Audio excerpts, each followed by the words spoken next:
Okay, so greetings. I'm Dion Ingram. I'm the president of the BPOA.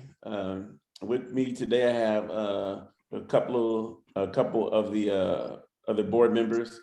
We have Jerome Gage, who's the sergeant at arms. We have Ray Cahill, the third, who is the vice president. And welcome to 10 Questions with BPOA. Well, good Today morning. we have with us Commander Eli Vera, who is one of the candidates for Los Angeles County Sheriff. Mr. Vera, we will start with you having 2 minutes to introduce yourself. You will then be asked 10 questions. For each question, you will have a 2-minute time limit to respond. At the conclusion of the interview, you will have 3 minutes for closing remarks. It should be noted that your participation in this interview is not an endorsement on behalf of the organization. It is an attempt for you to educate our members about your candidacy and yourself, and for you also to speak to our members. So with that being said, let's begin. Well, good morning. I truly appreciate this opportunity and being able to address the membership today. It really is a privilege for me. I think before we get started, I'm going to talk a little bit about my background so everyone will get to know, who I am as a person. I'm a native born Angelino. My mother immigrated to this country from Cuba with my sister. I was born right in downtown LA and raised in Section 8 housing, attended LA City schools, graduated high school and enlisted in the Marine Corps, and served as a presidential honor guard for President Reagan. I've been a member of this department for 33 years, worked pretty much every major division that we have to offer, from custody to patrol for many years, detectives, court services, executive branch or executive office of the department, technology and support. So throughout my career, I've worked pretty much all areas of the organization. I've spent, like I said, probably half of my career in patrol, pretty much all in South Los Angeles, between, Century and Compton and South LA, and the communities out there. And I'm running for sheriff because I've just never seen Los Angeles as divided as it is today. And I believe that the sheriff's department, the county, needs a sheriff who can build coalitions, a professional, a unifier, somebody that can bring people together, somebody that can lower the temperature, somebody who instinctively esteems others greater than oneself, someone who looks for the redeemable values in people, but also understands that Los Angeles is experiencing a tremendous increase in crime, and we have to focus on public safety. However, we cannot achieve public safety if we can't achieve public trust. And the trust in the organization has been eroded tremendously by the leadership, by the current sheriff, and by the words that are said and actions that are taken. So I think that as an organization, I know this department, I love this department, and I know the membership, and I know that coming together, we can change the course of Los Angeles, and we can change the course of this department. So with that, That's your time, sir. thank you. Okay. Hey, sir, good morning. I have question number one. Sure. Who are your Who are your two greatest influences and why? Who are your two greatest influences and why? Ooh. Well, the greatest influence in my life, if I'm going to be candid, is the Lord. I'm very much have been active and involved in my church for many years, and he has modeled for us what is expected. Like I talked about earlier, loving thy neighbor, caring for other people, but at the same time, holding ourselves accountable and holding ourselves to a higher standard. Um, that's a very strong influence in my life, probably the most powerful influence in my life. And then closely followed by my mother. Like I talked about earlier, my mom came here from Cuba by herself with my daughter and my sister. She worked 3 jobs throughout my entire childhood. She went from job to job to make sure that we had enough food on the table. She modeled for me just not only a tremendous work ethic, but even from the little that we had, my mom always helped. And if there was somebody, she was very active in her local church as well. So in the neighborhoods that I grew up with, and there were a lot of immigrants. Many of them came into this country illegally, and they didn't have a lot. So more specifically to women, because it was my sister and myself. My mom would open the doors to our home. My mom would help. My mom would sacrifice. So she just has helped shape my life. So clearly for me, it's the Lord and my mother. Thank you, sir. Appreciate you. Thank you. I appreciate your response. Sure. Hey, sir, if elected sheriff, what steps would you take to ensure the sheriff's department is actively involved in encouraging and fostering the recruitment and promotion of qualified African-American candidates within the department? So the first thing that I'm going to do is, for instance, the BPOA. You're going to be part of the process because, I've heard the complaints, even though I haven't been personally involved in personnel and hiring, but I've heard the complaints over and over again about how many African-American young men and women get disqualified, for other reasons other than anything specific, more maturity related qualifications that no one can actually put a finger on. So I think that that we can get past these issues, we have to include those that have gone through it and have been successful in this organization, so we can bring context to it. And I think that your involvement, which you will see that you will be part of, will play a significant role on how we move forward. And then the other part is I totally disagree with the sheriff's new hiring process of degrees. I'll be honest with you, I couldn't afford a degree. That's why I went in the Marine Corps. I couldn't go to college.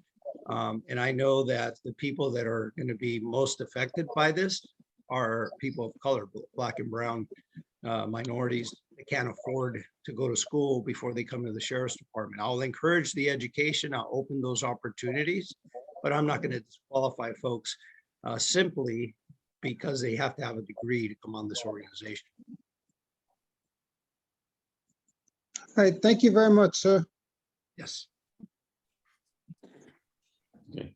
My question is, if elected sheriff, how will you create partnerships with the local entities such as community leaders, nonprofit organizations, etc., to facilitate positive working relationships between the community and the sheriff's department? So that's something that I've done throughout my career instinctively, and I'm sure that there's going to be memberships of your members in BPO that have worked alongside with me. I'll specifically point to South Los Angeles Station. When I was a commanding officer of South Los Angeles Station, we created relationships after relationships, whether it was with local businesses so that we could foster a safe environment for our community and help stimulate the local economy to provide, working wages, jobs, fair wages and whatnot for the community, because we know that if the stores and the businesses are safe, it stimulates those communities. Or the expansion of the programs that we had in South Los Angeles. whether it was after school, whether it was various mentoring programs that we had, tutoring programs. But one of the programs that I was most proud about was within our youth. We were losing our kids at the age of 16 because they had to go to work. You know, they had to help put food on the table.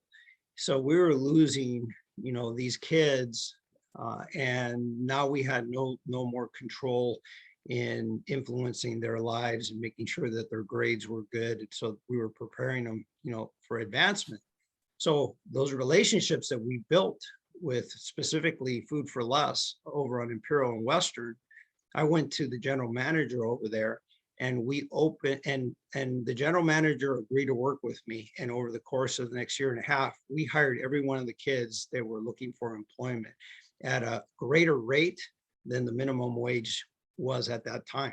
So as a result, the deal was that the kids would stay inside the program. We'd continue to be able to tutor them.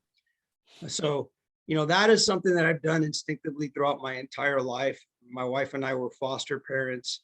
I build bridges, I build coalitions, I work with others, I work with people who detract or who have issues with the sheriff's department, because I understand that grievances are important. People need to be heard.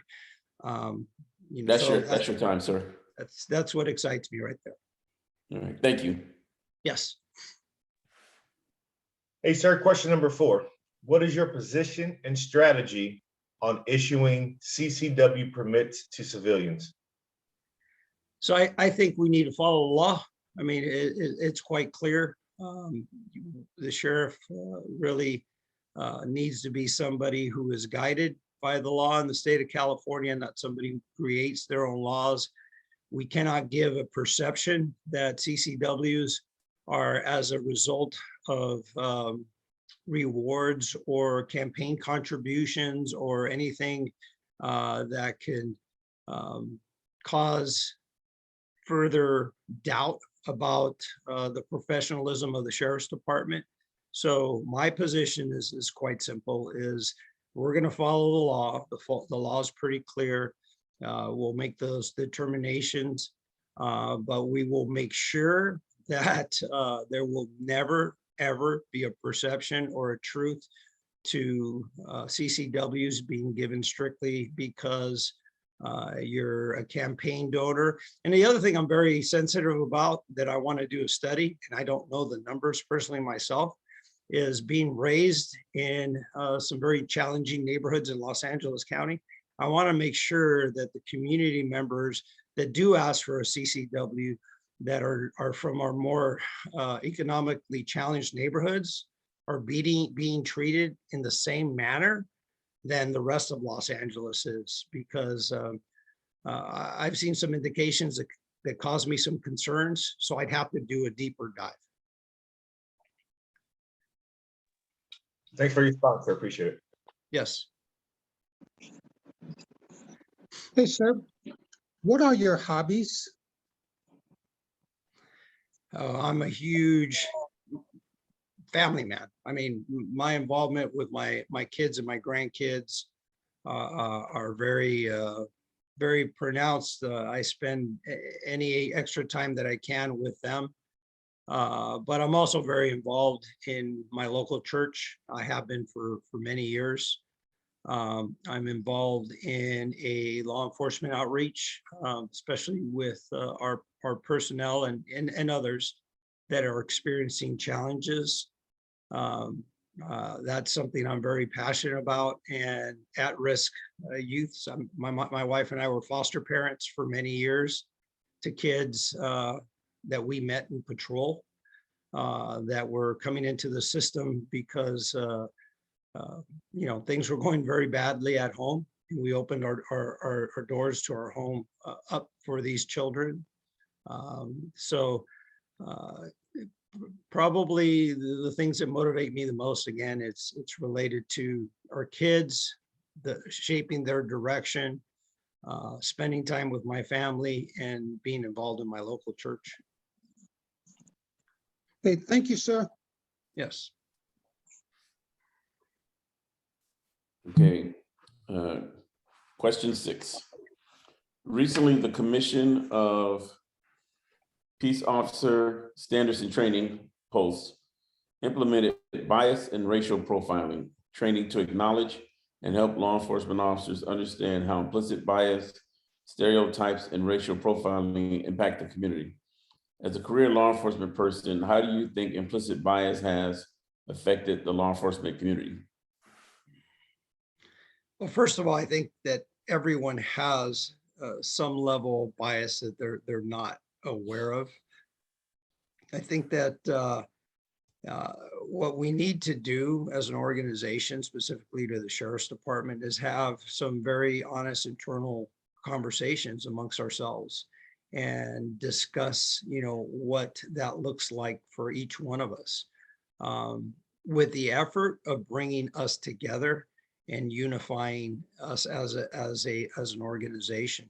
But we need to hear the grievances from our own personnel, because let's get back to public trust. How are we going to gain the trust of the community if we don't gain the trust of our own membership, our own department members?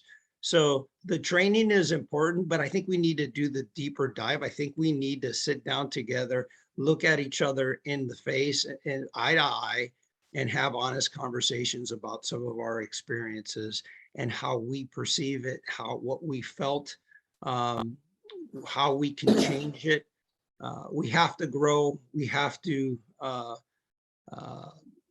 address problematic issues. We have to have conversations that are going to make us feel uncomfortable, but that's how we grow. So I think that we have to, acknowledge that all of us carry something that we may not even be quite aware of.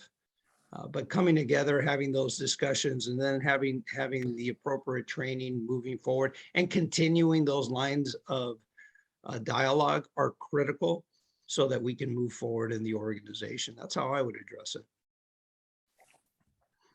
Thank you, sir. Sure. All right, sir. Question number 7. What is one thing about yourself you wish you could change?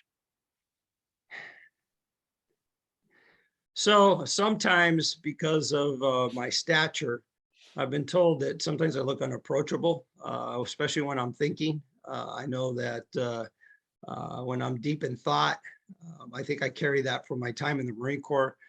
When I was a Presidential Honor Guard for Reagan, we couldn't have any facial expressions. It was very stern. It was very kind of stoic. So at times I may have that look. And it's funny because my kids will say this all the time, even my grandkids, my older grandkids. They're like, "Oh, your grandpa, your dad looks like he's angry, or he's just really deep in thought or something like that." And they'll laugh and they'll say, "No, he's actually laughing inside. That's just him." But I know that sometimes that could have a negative effect on folks because they think that they can't come to you and talk. So I think that would be the first thing that I would change, because obviously you need to be approachable, which I do believe that I am. But I can see how people sometimes may perceive it that way. Thank you, sir. Appreciate your response. What do you believe is the biggest change the LA County Sheriff's Department needs to make? Our professionalism. And it isn't the fault of our membership. It's the fault of the leadership in this organization. Good, bad, or indifferent, are the perception from the public and elected officials is not very positive of the organization right now. So I think we have to model a professional department, a department that isn't on the news every other day with scandal, both internally and externally. We talked about it earlier, that even internally, with scandals on exams and things of that nature, that just erodes the trust of what the Sheriff's Department is supposed to be.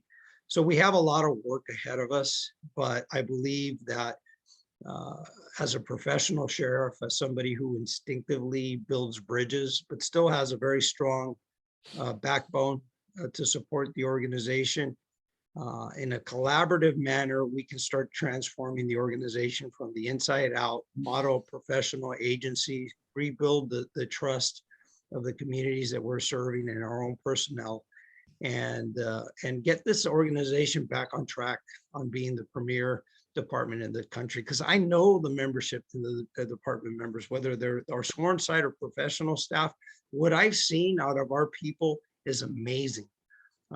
They've gone so far above and beyond the call of duty in helping people, but that just gets overshadowed by the scandals. So the scandals must end, and we must model a professional agency for the department. Thank you, sir. Thank you. Sir, tell us about your biggest failure on the job and what did you learn from it? My biggest failure on the job probably was when I was transferred from South Los Angeles Station as a captain. I have to admit, I was beyond angry, probably furious. To me, that was one of the greatest jobs, opportunities I ever had. I loved working in the community in South Los Angeles. We were building relationships. We were building public trust. Our deputies were going out, working hard. We had created internal training programs. We went at an 18-month period with no state of mind shootings. We were making significant changes and building, those relationships and trust, impacting kids. And at the end of a political cycle, I was transferred out, and I was given some very, let's just say they weren't honest reasons as to why I was being moved. And I got sent to Reserve Forces Bureau. And I got there, and quite frankly, I was pissed. I was mad, because I would have retired out of South Los Angeles for the rest of my career happily as a captain and continue to work in what we were doing. And I didn't want to go to Reserve Forces Bureau, and I got there with a bad attitude. But what I learned from it shortly thereafter is, now I looked at the other side. There were so many volunteers there that were trying to do the right thing. We had a lot of issues.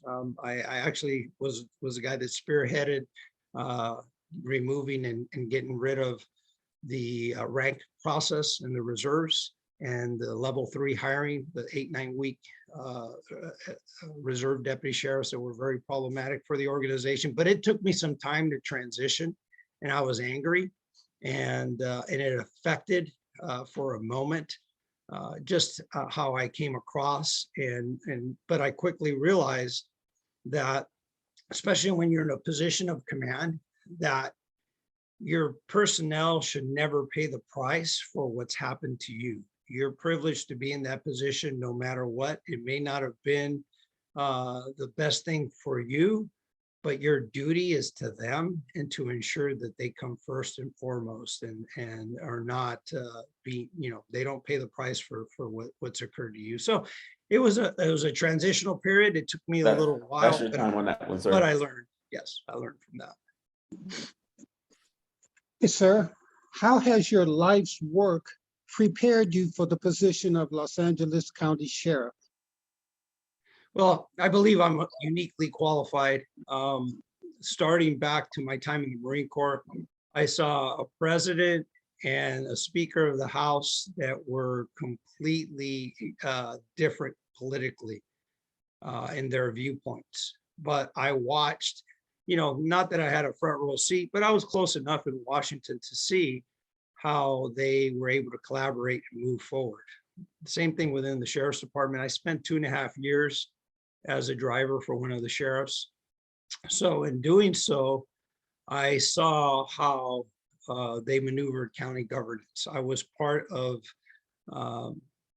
closed door meetings with individual board members, some that were not supportive of the organization, some that were. And I watched how they were able to move. Now, this is back in like 2006, 2008. through the challenges and deal with the issues behind closed doors so that it wouldn't spill out to the public. I saw how they would build, or they would work on some commonalities to prevent the destabilization of the community by having those public spats that or fights that we're currently seeing. So that served as a tremendous experience. And then coming up through the ranks in all the different commands, I understand how to bring people together and how to earn the respect of others and treat people professionally. And quite frankly, I love Los Angeles County. If it wasn't for the opportunities this county and the sheriff's department's given me, I wouldn't have my wife that I met in the academy, my 4 kids and 8 grandkids that I have today. So I invest in people. I understand we need to keep our street safe, but I'm also very keenly have a desire to change the direction of people's lives and rehabilitate our custody system and give people opportunities that want to change their life and their course in life and get out of the criminal justice system if at all possible.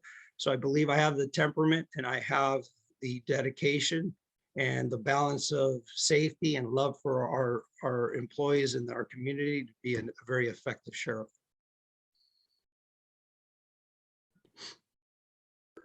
All right, thank you very much, sir.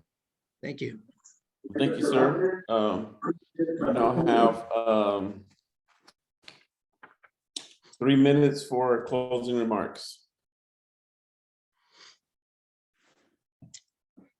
Like we talked about earlier, I've never seen Los Angeles as divided as it is today. And that was one of the motivating factors for me to run for sheriff, because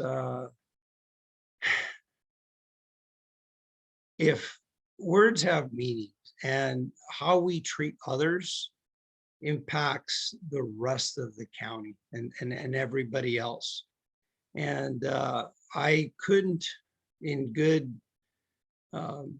I just couldn't retire at the end of 33 years on this organization and walk away during what we're currently experiencing. And I have to acknowledge, I played a role in helping the current sheriff run for office when he was in the runoff.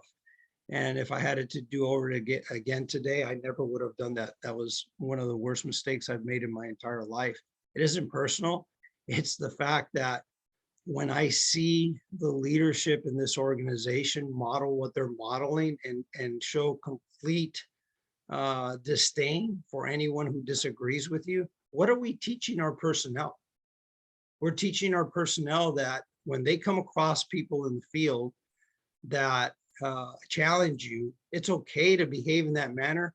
If our personnel behaved in the manner that we are modeling, half of them would get fired because it's not tolerated. So that to me is heartbreaking. And it's also heartbreaking when I meet people in the community, they perceive our personnel to be just like the leader of this department. So what I'm going to do is very, very clear, very simple. Number one, I'm going to focus on public safety. I'm going to make that a priority because right now we see what's occurring and we're not investing into the communities that are seeing the highest rise in violent crimes. We're pointing fingers and investing into politically motivated outreaches in cities and county or areas in cities that we don't even police, and spending our funds on those efforts instead of focusing in on the crimes that are occurring within our own jurisdictions. The public trust, again, is critical for this organization because, like we talked about, we cannot gain or we cannot properly protect this city if we haven't earned the trust of the community that we serve. That specifically includes those who have grievances against us. We have to listen, we have to hear, and we have to work through those issues.